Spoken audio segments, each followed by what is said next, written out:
This is episode number 18 of DevOpsParadox with Darin Pope and Viktor Farcic. I am Darin. And I am Viktor. In one of the rare live appearances, we're sitting across a table, or sort of side to side, I guess. First time. Actually, it's true. So it's not only rare, it's... what would be the correct word for this? Unbelievable. Unbelievable. Yeah. So we're just finishing up a conference with our employer for the week. And we figured, hey, why not? It's rare that we're ever together, so let's do something truly live instead of live at usually dark 30 my time, and while he's already had his third cup of coffee for him. So first time without ocean in between. Man, that's so weird. So we got a question from Neil, and your phone went dead. So here, I'm gonna let you reopen that because I have too many things. I've got a question from Neil. And his question is, what is the best way to track features, bugs, whatever, going into a release for visibility for the rest of the company to be able to see? Right? So maybe let me rephrase it a little bit. What are the best ways just to track stuff that needs to get done? Now, those are my words, may not be Neil's, but that seems reasonable. Yeah. Ballpark. So I like simplicity. But I see very often that people like to complicate those things for no apparent reason. You know, I believe that there are only 3 states something can be in. Pending, in progress, done. Okay. However, most of the time when I work with companies teams, it's kind of there is 57 different stages and many different people involved and stuff like that. And to me, that freaks me out. To me, Jira, for example, is too complex. It's a great tool, so I have absolutely nothing. Too complex. I prefer GitHub issues or even better Trello. Make 3-4 lanes in Trello, just move it left and right, and that's about it. But isn't 3 or 4 lanes too simplistic? But what is there beyond? I'm not doing it. I am working on it, and I'm done. What else is there? I'm not arguing the point, but many people do argue that point. It's like, well, we have to get testing in place. We have to have all these other swim lanes to justify other people's jobs. Or excuse me, not jobs, but roles. Yeah, but... Is that true, though? Yeah, but even if there is testing in place, and let's say that you have a separate department for deploying, it's still pending in development, in testing, in deployment, finished. It's still kind of relatively simple. And I honestly don't understand the need for complex workflows. And what I'd understand even less is when that same information needs to be in 7 places. You know, kind of, I'm a developer, so I like GitHub, but then for testers, it needs to be in Jira as well. But my manager actually don't know what is a computer, so it needs to be in an Excel sheet. I'm just sitting here crying right now. Just in case you're wondering for the silence. But I'm not the only one seeing that, no, right? Exactly. No, I see those variations all the time. So, and let's go to the fast part of this, done. Done is, sometimes a religious battle within a company.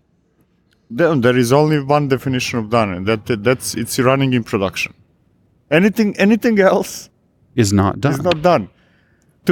What is even more ridiculous to me is when I see you close the ticket because development is done, and then you have a different issue for testing, and then testing is done, or something else is done. It's either in production or it's not done. Anything else is silly.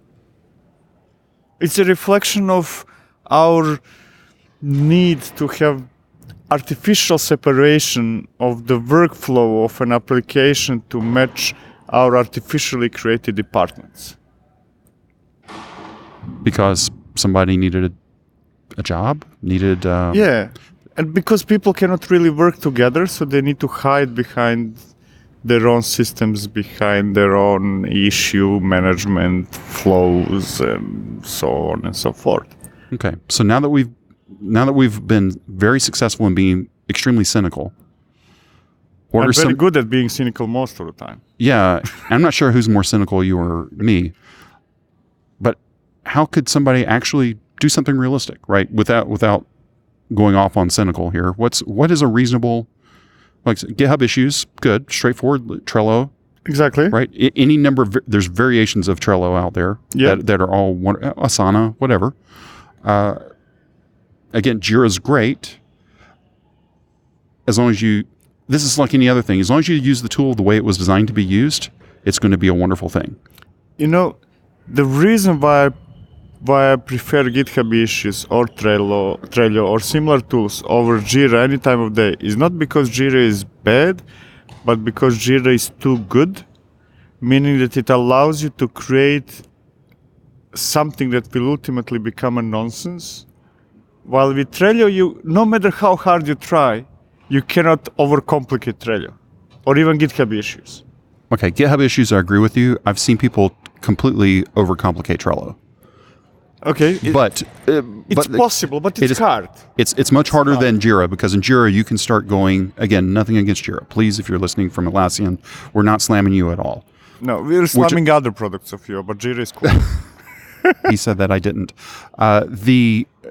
It's just that with that flexibility, people think that, just because I can do it, I should do it. Exactly. Instead of just keeping it simple. Because at the end of the day, a lot of people, it tends to look to me a lot of times, or people really want to work nights and weekends because of how they've designed their systems to work, versus a gentleman I used to work from. He was from the Bahamas. He tried to do everything in the most lazy and simple way possible because that's how he was wired internally.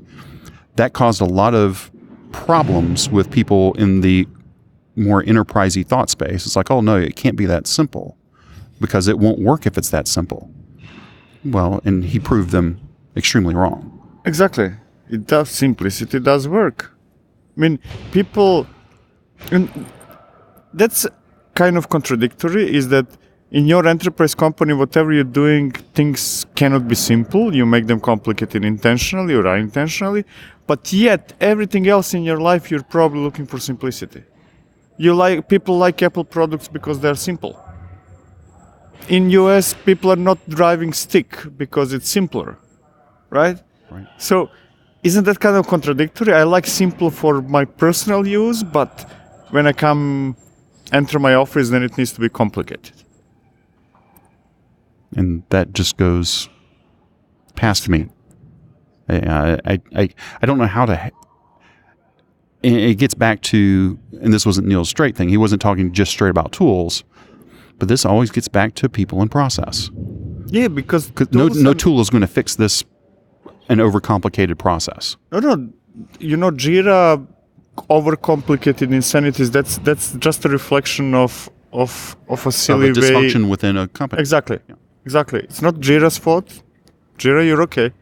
Yeah. Just everybody chips in with their 5 different states of every issue. Right. And then it becomes a Frankenstein of something. I did it this way before at a previous company, and they keep building on, this worked great, and they keep layering things on until it becomes unusable. And then they go start looking for a new tool because now they're saying Jira's no good. Which if they would just step back and it's like, look, back to yours, pending, doing, done. Exactly. Do you add 2 more just because, but that's about it. Yeah. And same thing for release notes. Your issues are your release notes. Issues exactly. that entered into the deployed status or whatever you call it, finished. That's your release notes. Why do you need Excel sheets and Word documents? And I worked on a project. I'm not going to name the company. And I said, can you help us, among other things, to create release pipelines that will generate release notes? I said, no problem, we're going to do that in half an hour. Do you have anything else for me? And it took them actually 3 hours only to explain what they want. And what they want is, this guy likes Excel, and this guy, he's very important, by the way. That guy is a super high manager. He likes Word document. And by the way, then we have CEO who likes this. And why? Well, I know why. It's because people are unwilling to change their processes. That's what boils down. Instead of looking at, and there's zero value in that. And that I'm willing to cooperate, and they're unwilling to accept that they work in the same company for the common goal. This is easier for me. It's easier for so they're expecting everybody to cater to their needs instead of them being a servant back to the people that they're supposed to be taken care of. Exactly. And learn a thing or two. It's not really difficult. To all of you managers, it's not really difficult to see stuff in Jira. No. Or Trello. We can help you get to there. That's it. We can do that. Please don't ask us to generate Excel spreadsheets and Word documents and PowerPoints out of thing. Now, let's go back to your release notes thing, the commits or whatever are the release notes. I would say those are a good starting point for release notes. They are the absolutes, but I believe those should also be the starting point depending on what the fix is for actual real documentation for what's happening. Yeah. So I do agree that if that's where you're going, that just a list of issues deployed is not release notes because that's overwhelming. Like anybody going to check release notes of any open source project, you're not going to go through 57 different issues. You want to know those are the 3 important features we released or bugs fixed. If you want to go through details, there is a link to all the issues or whatever the method is. Right. Some kind of summary, yeah, that's nice, that's great, that should be there. And for that, I have, if there is a summary with the links to issues, on that I have no preference, kind of Word documents, yeah, whatever. As long as it's written by somebody that knows how to write. And the links are auto-generated. I've seen people kind of going through issues one by one, copying the title and the link. Oh, that's painful. Yep. I guess it keeps someone employed, but is that a job you really want? It's job security. Again, we've talked about job security before. That's not necessarily what kind of job security that you want. No, as long as that company doesn't go under and then the policy of never firing anybody continues, then you can call it job security. Yeah, and this actually, I'm looking back over Neil's thing. I stopped at the question part of it.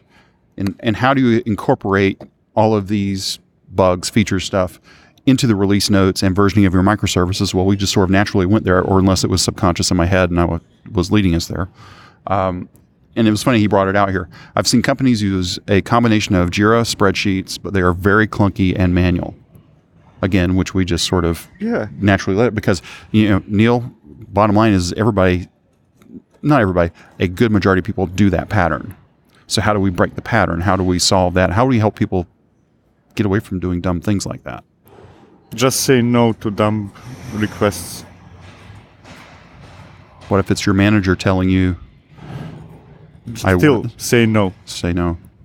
I mean, say no and hey, would you consider this other option? Yeah, no. Try to convince, explain your reasons and stuff like that. But, if you and me, Darin, work together and we cannot find a common ground about something, then the only logical conclusion is that one of us is going to leave. Absolutely. And there's nothing wrong with that. Exactly. And there is plenty of jobs. If you're in the US, there's more jobs than people to do the work. Exactly. Unless you're the one who actually copies and pastes titles and links for issues, then there is no work for you. Yeah, because you couldn't even go to McDonald's because the kiosks have taken over. Exactly. And please don't get offended, but maybe consider upscaling your skill set.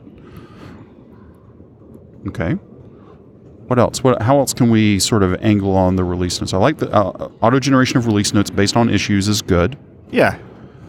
Filling out important issues, more detail, good, should be done. But again, most of it should be auto-generated as much as you can. So, ideal release notes to me is a combination of links to issues plus links to documentation. I think that most of the companies are failing, especially in the latter part, because documentation is an afterthought. Yes. Which I think is a terrible, terrible thing. To me, a product, definition of done is that it's running in production and people can use it. And not being documented does not equal to people can use it. Then that is especially true for software that is used by other people. So you have sometimes normal people are end users, like your app on a web, and it might be intuitive enough. There is nothing for that. not necessarily need to document that part, but if you're creating software used by other software, other applications, other people, technical people, then if it's not documented, it's not done. And if it is documented, then actually that documentation probably provides quite good overview of that release as well. And let's break down documentation just a minute, because we're sort of clumping it all together. But to me, documentation would be, especially if it's code related, there should be sample code, at least a couple of examples, not just one. Maybe there is a follow-along video to show, okay, here's how you use this, here's how this new flow works. All of that is documentation. I've been working with some open source projects recently that the documentation is less than stellar.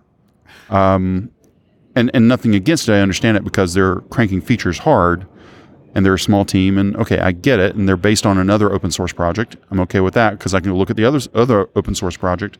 Their documentation is better, so at least they're missing this part on theirs, but I can go back to sort of the grandfather and like, oh, okay, I see okay, now I got it, move forward.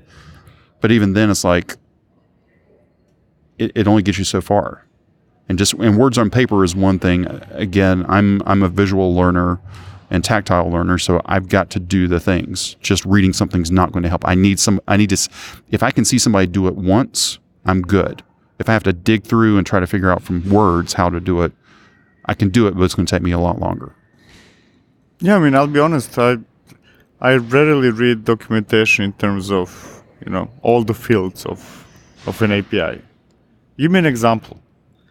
Then I'm going to look for details later on.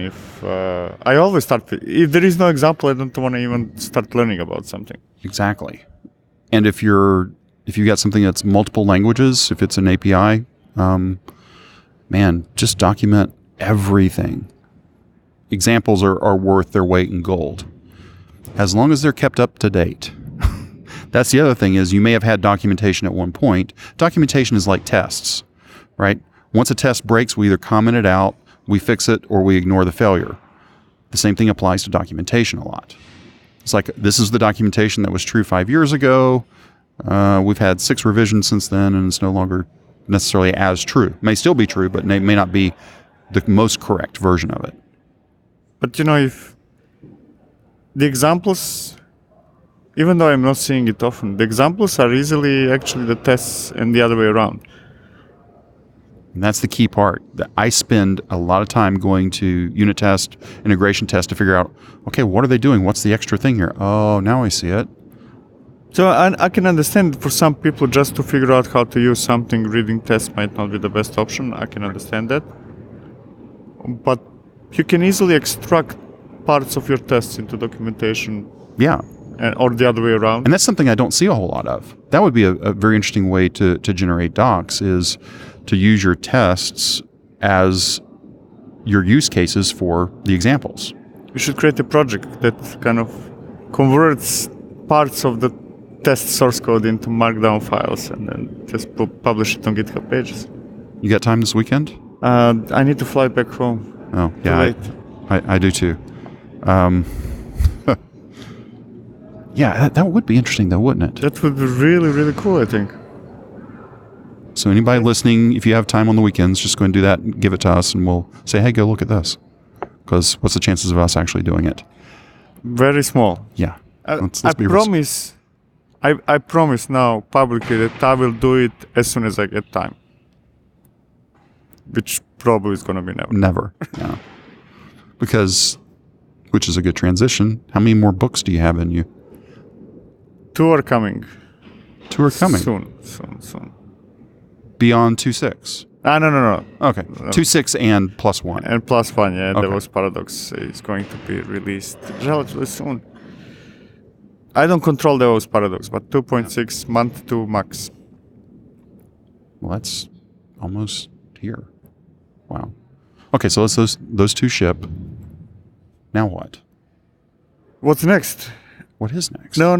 For me, until they ship, you don't know. That's right. We've had this conversation before. I have a very limited number of things I have in progress. Until I finish one book, I don't even spend a second thinking about the next. Yeah. You've got stuff in pending that you won't tell anybody, including me. I'm good with that. I mean, you're in your to-dos right now. Yeah, I do put a bunch of stuff in to-dos, but whether any of that will materialize or no, it's just for me not to forget. So those are the notes that I'm going to go through after I finish it. Okay. Is that it? That's it. I think so. Neil, hopefully we answered your question today. And this is a little bit shorter episode, but that's okay. That's okay. We're going to be boring for shorter period of time this time. Yeah. And maybe you listened all the way to the end of this one. We appreciate you. For the people that listen all the way to the end, thank you again for listening to the end. Again, Viktor mentioned it, DevOpsParadox is coming out. You can pre-order that anywhere at the time of this recording. By the time you listen to it, it's probably 2, 3. Yeah, it's probably still not out, but getting close. The Toolkit 2.6 is coming out as well. And if you have any questions or comments about this episode, you can reach out to us on the Slack team DevOps20. That's DevOps, the number 2 and the number 0. You can sign up for a free account. The link is in the show notes below. And then join the podcast channel. Just like Neil, ask your questions over there. We will get to your questions. Again, your questions are a whole heck of a lot better than anything that we will probably come up with. But then once the NBA season starts in about 2 months, I might have something to talk about, but then that doesn't help Viktor any. But anyway, sign up for the Slack channel. We'll see you over there. Any final closing thoughts for today? Say no to any complication of something you need to manage and maintain later on.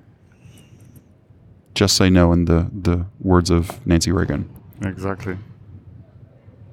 Could we actually bury that one a little bit more? And this is your brain on bad issue tracking. Because this is your brain on drugs. It was a big thing back in the 80s. Okay, right. So that's fine. You were still a kid. Again, I'm old. Just for the audience that's still young. Thanks again for listening to episode number 18 of DevOps Paradox.